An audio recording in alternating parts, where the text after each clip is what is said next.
Imagine being a loving parent, stripped of time, children, accused of things you never did. Does that sound familiar? You're not alone. And today, I'm giving you the ultimate strategy to fight back against false allegations and parental alienation in family court. These are the moves the system doesn't want you to know about. I'll tell you why. Because they work. When parents separate and argue about their children, family courts help decide who the children will live with and how much time they spend at the party. These arguments, called private law children cases, often include one parent accusing the other parent of abuse, while the other claims the first parent is making the children turn against them. This is called parental alienation. Recently, there's been a big change in how the family courts will deal with parental alienation in comparison to when there's allegations of abuse involved. There's been a big BBC link that's been flying around online recently, and I wanted to highlight the impact of this on the family court system and potentially yourself if you're going through family court. So, abuse versus parental alienation. That's first of all domestic abuse. This includes physical, emotional, or verbal harm. Abuse is a crime and happens in more than half of these court cases involving children. Parental alienation. This is when one parent manipulates the children to dislike the other parent. It's less common and not based on strong science. The idea of parental alienation syndrome, which claims children always act in a certain way if they're alienated. This has been discredited by experts. The Family Justice Council recently said that courts should focus more on abuse allegations than on parental alienation claims, because abuse is far more serious and harmful. They noted that accusations of abuse and alienation are not the same and should not be how the courts can handle these claims. With the abuse claims, well, these are taken very seriously because they can involve physical safety. For example, if a parent accuses the other parent of abuse, the court might issue a non-molestation order to protect them. Alienation claims, these are harder to prove, investigate and give their opinion. If they believe one parent is alienating the children, and it can influence the judge's decision. An example case, a mother said her ex-husband abused her. The court gave her a non-molestation order, like a restraining order. He was allowed to supervise contact with his children. A few years later, the father went back to court, saying the mother had turned the children against him. A psychologist agreed that the mother might have done this without realizing. The father tried to use this to win more time with the kids, but the mother eventually convinced the court that she was not alienating the children, and she kept custody.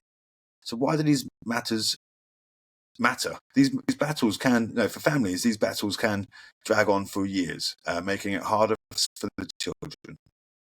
For the courts, the judges must weigh up the evidence carefully because their decisions affect the families for life. And for children, so if the courts focus too much on the parental alienation claims, they might overlook serious abuse, leaving the children in unsafe situations. The new guidance reminds judges to prioritize protecting the children from harm and only consider parental alienation if there's strong evidence to do so. Abuse is a crime, while alienation is rare and is not always intentional. This ensures that the court focuses on what is best for the children's safety and well-being. A new report says the court should pay more attention to the claims of abuse because abuse is a crime, while parental alienation is based solidly on solid science. This underscores a critical shift in family court priorities, and here's a review of the implications and context. Abuse as a crime and legal weight.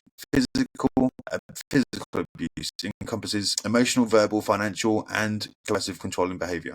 These acts are recognised in criminal offences under various laws in England and Wales, such as Domestic Abuse Act 2021.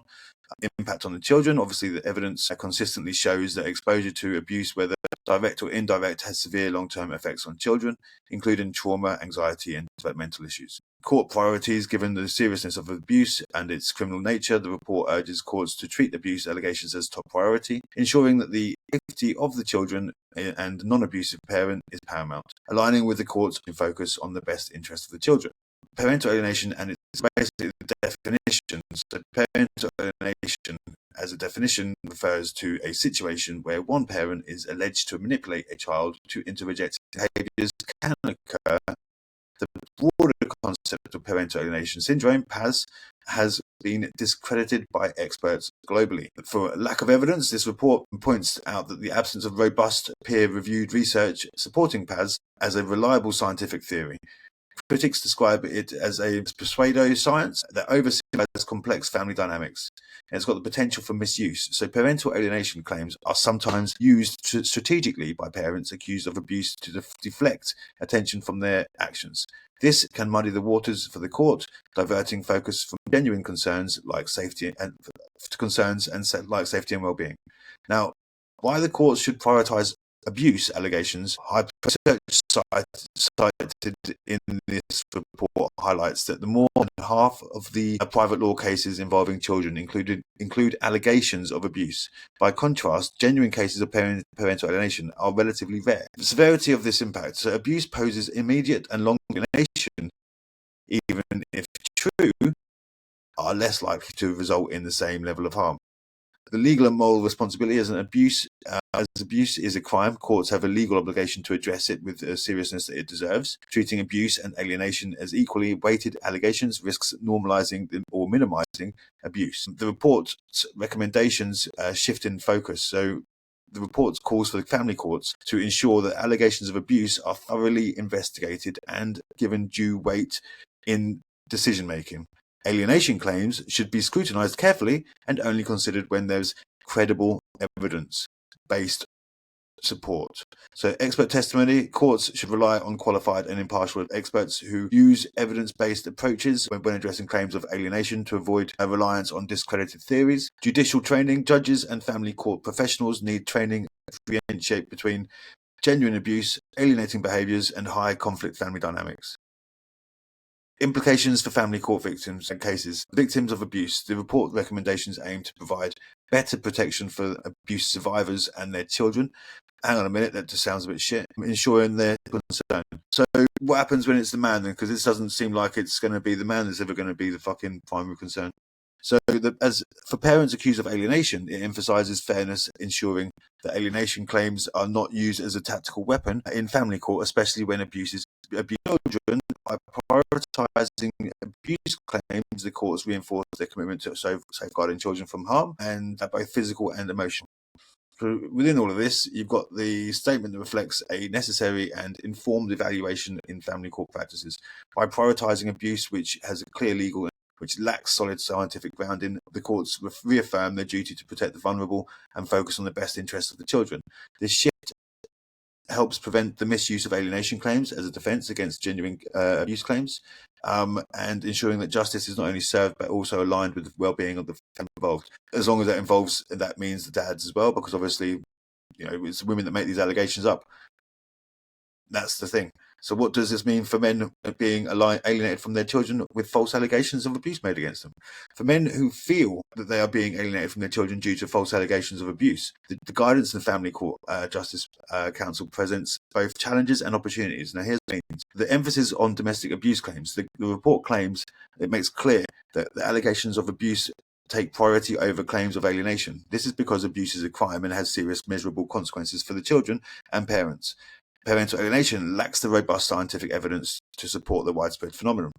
This prioritization can be frustrating for fathers who feel false abuse claims are being weaponized against them. If the courts are more likely to believe abuse allegations, men may face fighting for fair access to their children. Number two, the challenges of overcoming false allegations. Men accused of abuse falsely face significant hurdles. The bias and stigma. There can be a presumption that abuse claims are truthful, putting men in defensive positions. The impact on relationships. While fighting the accusations, the contact with children may be restricted, potentially harming the parent-child bond.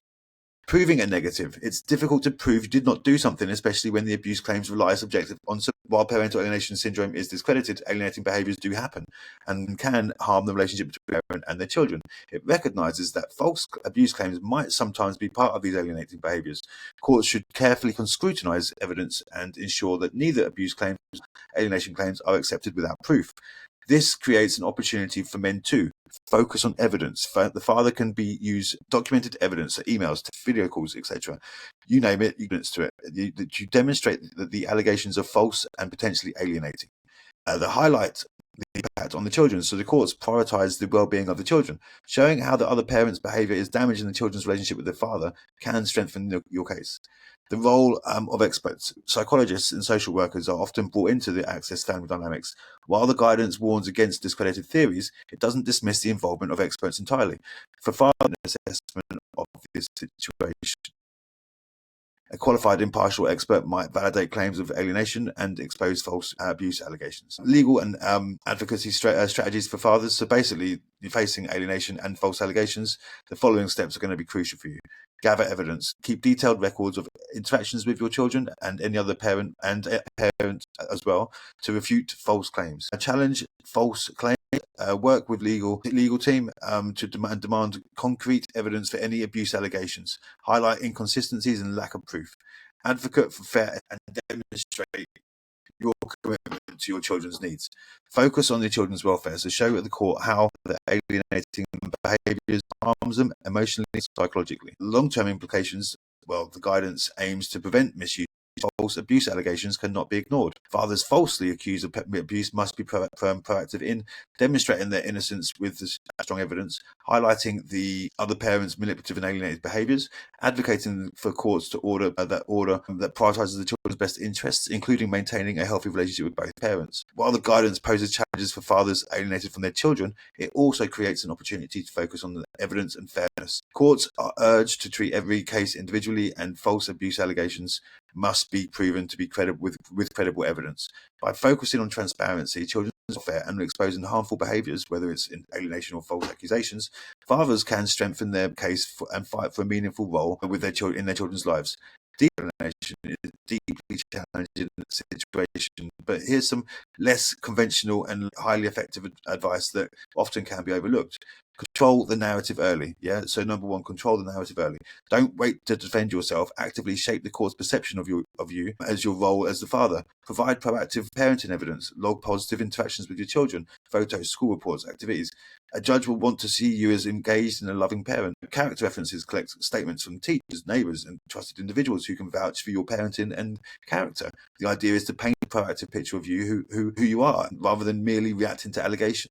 Flip the focus onto the allegations' impact on the children. Judges care most about what the children's welfare. If false allegations are false allegations or alienating behaviours are happening, these are just they need to know this. So document how these accusations have caused your children stress, confusion, and overall withdrawal. Request a child-centered assessment to uncover manipulation or undue influence, and the court will always prioritise the benefits of the children and demonstrating that harm caused by the other parent's actions shifts the focus away from you. Strategic use of therapy. So instead of waiting for the court to order interventions, voluntarily seek your own therapy or do your own courses. It's going to give you brownie points, and it's going to help you in the long term anyway. It's someone who's self-aware and happy to collaborate and wants to improve as a human being. Can't see any issue with that. Use technology, it's not just a defensive tool, but as an offensive tool. Record consistency. So use apps to document visitation schedules, communication attempts. Communities like use apps like Our Family Wizard to Talking Parents creates undeniable court administrative records. Passive exposure to so basically record behaviours of comments during exchanges where, for legal reasons, for example, the other parent expressed anger against the children, such recording can be powerful evidence. Avoiding framing this as spying is about being taking accountability. Bypass the judge with direct advocacy for the children. If the children are in the age of where they can express themselves, request that their views be taken into account by a CAFCAS or a child psychologist. This allows the children to express their true feelings without interference. Evidence to emerge that might contradict false narratives, and children's voices carry weight, particularly in cases involving older children. Shift the emotional battle. Alienation thrives on emotional turmoil. Disarm the other parent by remaining calm and unemotional to the court communication.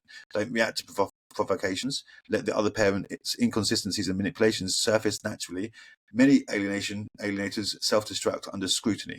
Alienation strategies often depend on you playing the villain, denying them and giving them that ammunition. Preempt with evidence of cooperation. Many fathers miss the golden opportunity. Actively document your willingness to cooperate and work with the other parent. Offer compromises in writing, such as mediation sessions, co-parenting plans, whatever it might be. Even if the other parent refuses or sabotages these offers, the court can see that you're solution-focused, which undermines the alienator's narrative. Use the triangle test in court. Judges evaluate cases on 3 levels: child welfare, evidence, and parental behaviour. Every move you make should be reinforced involvement in benefiting the child. Why the allegations lack factual basis, your claim rational and child-focused approach compared to the other parent's hostility and manipulation. Reframe every response with these 3 lenses. For example, instead of saying she's lying, say this approach disrupts our child's sense of stability, which I'm committed to maintaining. Depersonalizes the conflict and centers your argument around the child. And then you've got number 9, know when to use leverage, public accountability. This is rarely done, but can be done. It can be really effective when it doesn't work, especially in high conflict cases. If the process drags on and on unfairly, consider writing to your MP or legal ombudsman to highlight procedural delays and bias involving reputable organisations advocating for fathers' rights, to bring your attention to the systematic failures in your case. This escalates the stakes and signals you're prepared to expose unfairness beyond the court. Number 10, keep the long game in mind. Alienation tactics are often short-term manipulations. Children grow older and grow independent and form their own views. Your goal is to maintain consistency and presence so that when the storm clears, they see you as a parent who was always there for them. The alienator's actions unravel under scrutiny and time. Play the steady card, play the long game, unwavering as the unwavering parent. Time can undo alienation when paired with calm, consistent presence. The secret to weapon in all of this, in these cases, is strategic composure and child-centered advocacy. Let the court see you as a calm, proactive, and unwavering parent who personal grievances. By controlling the narrative, focusing on the evidence, and anticipating alienation tactics, you position yourself as the parent who genuinely has the child's best interest at heart.